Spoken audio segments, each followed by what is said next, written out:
أعوذ بالله من الشيطان الرجيم. بسم الله الرحمن الرحيم. الحمد لله رب العالمين. الحمدللہ، حمد کا معنی کسی خوبی کی وجہ سے تعریف ہے۔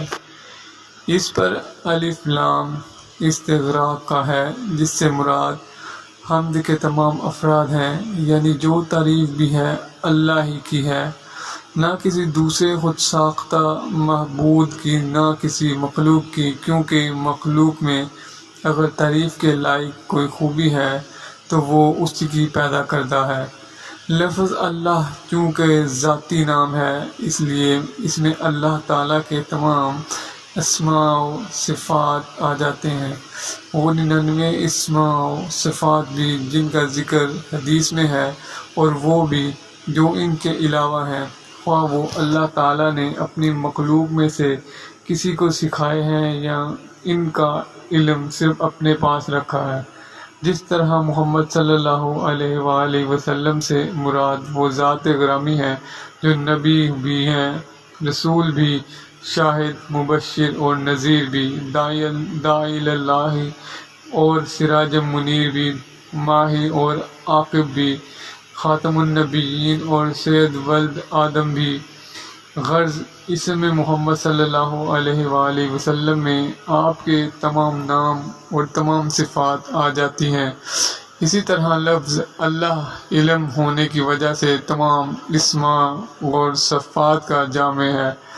اس لیے اہل علم فرماتے ہیں کہ الحمدللہ دعویٰ بھی ہے اور دلیل بھی، یعنی سب تعریف اللہ کے لیے ہے، کیونکہ وہ تمام صفات کمال کا جامع ہے اور ہر صفت پر اس کی حمد لازم ہے۔ الحمدللہ میں کئی عموم ہیں اور ایک خصوص ہے۔ الحمد میں الف لام استغراق کا ہونے کی وجہ سے کئی قسم کا عموم ہے، اور للہ میں ایک خصوص ہے، وہ یہ کہ اس میں لام اختصاص کا ہے، جس کا مطلب یہ ہے کہ ہر حمد اللہ تعالیٰ کے لیے خاص ہے۔ حمد کے عموم میں فاعل کا بھی عموم ہے کہ ہر حمد کرنے والا در حقیقت اللہ ہی کی تعریف کرتا ہے، خواہ وہ خود رب العالمین ہو یا انسان یا جن یا فرشتہ یا کوئی بھی مخلوق ہو۔ ایک مقام پر فرمایا جو بھی شے ہے اس کی حمد کے ساتھ تسبیح کرتی ہے۔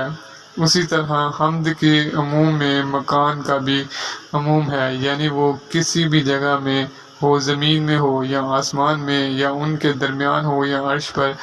فرمایا یعنی آسمانوں اور زمین میں اسی کی حمد ہے۔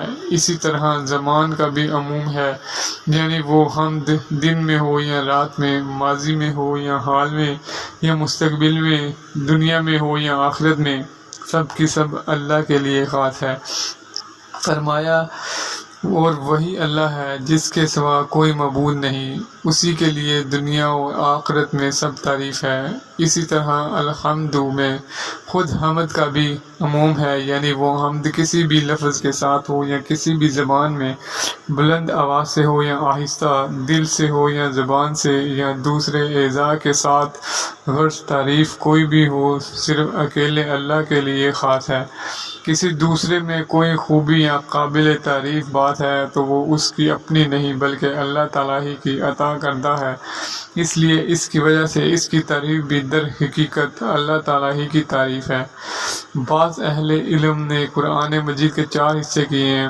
ہر حصہ الحمد سے شروع ہوتا ہے۔ پہلا حصہ الحمدللہ رب العالمین سورہ فاتحہ سے شروع ہوتا ہے، اور دوسرا الحمدللہ الذی خلق السماوات والارض وجعل الظلمات والنور سورہ انعام سے، تیسرا الحمدللہ الذی انزل علی عبدہ الکتاب سورہ کہف سے، اور چوتھا الحمدللہ الذی لہ ما فی السماوات وما فی الارض سورہ سبا سے۔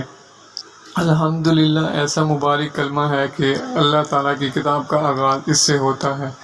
نبی صلی اللہ علیہ وآلہ وسلم ہر خطبہ کی ابتدا اس سے کرتے تھے۔ مسلم کی آپ حدیث نمبر 868 اور 845 دیکھ سکتے ہیں۔ کھانا کھانے کے بعد اور چھینک آنے پر اللہ کی حمد کرتے تھے۔ بخاری میں 6224 اور 5458 حدیث دیکھ سکتے ہیں۔ سوتے وقت بستر پر آ کر یہ دعا پڑھتے: الحمدللہ الذی اطعمنا وسقانا وکفانا وآوانا فکم ممن لا کافی لہ ولا مؤوی۔ سب تعریف اللہ کے لیے ہے جس نے ہمیں کھلایا اور ہمیں پلایا اور ہمیں کافی ہو گیا اور ہمیں ٹھکانہ دیا، کیونکہ کتنے ہی لوگ ہیں جنہیں نہ کوئی کفایت کرنے والا ہے اور نہ ہی کوئی ٹھکانہ دینے والا ہے۔ صبح اٹھتے وقت یہ دعا پڑھتے: سب تعریف اللہ کے لیے ہے جس نے ہمیں مارنے کے بعد زندہ کیا، اسی کی طرف اٹھ کر جانا ہے۔ قیامت کے دن لوگ قبروں میں سے اللہ تعالیٰ کی حمد کرتے ہوئے نکلیں گے۔ فرمایا: جس دن وہ تمہیں بلائے گا تو تم اس کی حمد کرتے ہوئے چلے آؤ گے اور جنت میں داخل ہونے کے بعد اللہ کی حمد کریں گے۔ فرمایا: اور وہ کہیں گے سب تعریف اللہ کی ہے جس نے ہمیں اس کی ہدایت دی اور ہم کبھی نہ تھے کہ ہدایت پاتے۔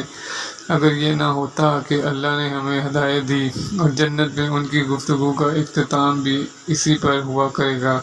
فرمایا: ان کی دعا اور میں یہ ہوگی: پاک ہے تم اے اللہ، اور ان کی آپس کی دعا ان میں سلام ہوگی، اور ان کی دعا کا خاتمہ یہ ہوگا کہ سب تعریف اللہ کے لیے ہے جو تمام جہانوں کا پالنے والا ہے۔ اللہ تعالیٰ ہمیں بھی ان خوش نصیبوں میں شامل فرمائے، آمین۔ کلمہ الحمدللہ ایک عظیم الشان حقیقت کا اظہار بھی ہے، کلمہ شکر بھی اور بہترین مکمل دعا بھی۔ رسول اللہ صلی اللہ علیہ وآلہ وسلم نے فرمایا: پاکیزگی نصف ایمان ہے اور الحمدللہ میزان کو بھی بھر دیتا ہے۔ تفصیل اس کی یہ ہے کہ اللہ تعالیٰ کی ہر عبادت کا اصل مقصود اسے پکارنا اور اس سے مانگنا ہے۔ جیسا کہ نعمان بن بشیر رضی اللہ تعالیٰ عنہ سے روایت ہے کہ رسول اللہ صلی اللہ علیہ وآلہ وسلم نے فرمایا: الدعاء هو العبادہ، پکارنا ہی عبادت ہے۔ انسان کی ہر عبادت، نماز، روزہ، حج، زکوٰۃ، جہاد، غرض زندگی کا ہر لمحہ اس کے حکم کے مطابق غلام بن کر گزارنا، اس سے مانگنے ہی کی مختلف صورتیں ہیں۔ ان میں سے بہترین صورت اس کی تعریف کرنا اور اس کا شکر ادا کرنا ہے۔ اس پر وہ مزید نعمتوں سے نوازتا ہے۔ فرمایا: لئن شکرتم لأزیدنکم، بے شک اگر تم شکر کرو گے تو میں ضرور ہی تمہیں زیادہ دوں گا۔ اس لیے رسول اللہ صلی اللہ علیہ وآلہ وسلم نے فرمایا: سب سے بہتر ذکر لا الہ الا اللہ ہے اور سب سے بہتر دعا الحمدللہ ہے۔ رب العالمین میں رب کا معنی ہے سردار، جس کی اطاعت ہوتی ہو، اور مالک اور پرورش کرنے والا۔ یہ ربا یا ربو میں سے صفت مشبہ کا صیغہ ہے یا مصدر ہے جو مبالغہ کے لیے اسم فاعل کی جگہ استعمال ہوا ہے، جیسے زید عادل کی جگہ استعمال ہوتا ہے، یعنی زید اتنا عادل ہے کہ اس کا وجود ہی عدل ہے۔ اللہ تعالیٰ میں یہ تینوں صفات بدرجہ اتم موجود ہیں۔ اس سے بڑا سید کوئی نہیں، وہی سب کا مالک ہے اور ہر ایک کو پیدائش سے کمال تک پہنچانے والا اور اس کی ہر صورت پوری کرنے والا بھی وہی ہے، گویا وہ ذات پاک سراپا پرورش ہے۔ العالمین، العالم کی جمع ہے جہان، العالم جمع ہے جس کا واحد نہیں، جیسے قوم، رہت، ناس وغیرہ۔ معنی اس کا ہے ما یعلم بہ الشیء، جس کے ذریعے سے کسی چیز کا علم حاصل ہو، جیسا کہ خاتم کا معنی ہے ما یختم بہ، جس کے ساتھ مہر لگائی جائے۔ عرب یہ وزن اعلیٰ کے لیے استعمال کرتے ہیں۔ جہاں کو عالم اس لیے کہتے ہیں کہ کوئی بھی مخلوق اس کے ذریعے سے خالق کا علم حاصل ہوتا ہے کہ اسے پیدا کرنے والا موجود ہے۔ العالمین کو جمع اس لیے ذکر فرمایا کہ اللہ تعالیٰ کی ہر مخلوق ایک الگ جہاں ہے، مثلا عالم انس، عالم جن، عالم نبات، عالم جماد، عالم ارض اور عالم سما وغیرہ۔ پھر ان میں سے ہر ایک کے کئی عالم ہیں، مثلا انسانوں میں ہر جنس، ہر زبان اور ہر علاقے والوں کا الگ جہان ہے۔ گرچہ اتنے بے حساب جہاں ہیں جنہیں رب تعالیٰ کے سوا کوئی نہیں جانتا، فرمایا اور تیرے رب کے لشکروں کو اس کے سوا کوئی نہیں جانتا۔ ایک چونٹی ہی کی ہزاروں قسمیں ہیں، پرندوں کے بے شمار جہاں ہیں، سمندر کے مخلوقات کا شمار ہی نہیں، بے شمار کہکشاں اور ان کے سیارے جن کے مقابلے میں سورج، چاند وغیرہ ایک انگوٹھی کی طرح ہیں۔ ہر ایک الگ جہاں ہے، ان میں سے ایک اللہ تعالیٰ کے وجود اور اس کے وحدہ لا شریک لہ ہونے کا علم کا ذریعہ ہے۔ رب العالمین ان میں سے ہر ایک کو پیدا کرنے والا، پھر ہر لمحہ اس کی ہر ضرورت پوری کرنے والا اور اسے کمال تک پہنچانے والا ہے۔ گر سب تعریف اللہ ہی کے لیے ہے، چونکہ وہ رب العالمین ہے۔ الحمدللہ کے بعد اللہ کی 4 صفات استعمال ہوئی ہیں، اس میں بیان ہوئی ہیں۔ پہلی صفت رب العالمین میں قرآن کے بنیادی مضامین میں سے توحید کے علاوہ وعدہ اور وعید دونوں موجود ہیں کہ پرورش کرنے والا خوش ہو کر نوازتا ہے تو ناراض ہو کر محروم بھی کر دیا کرتا ہے۔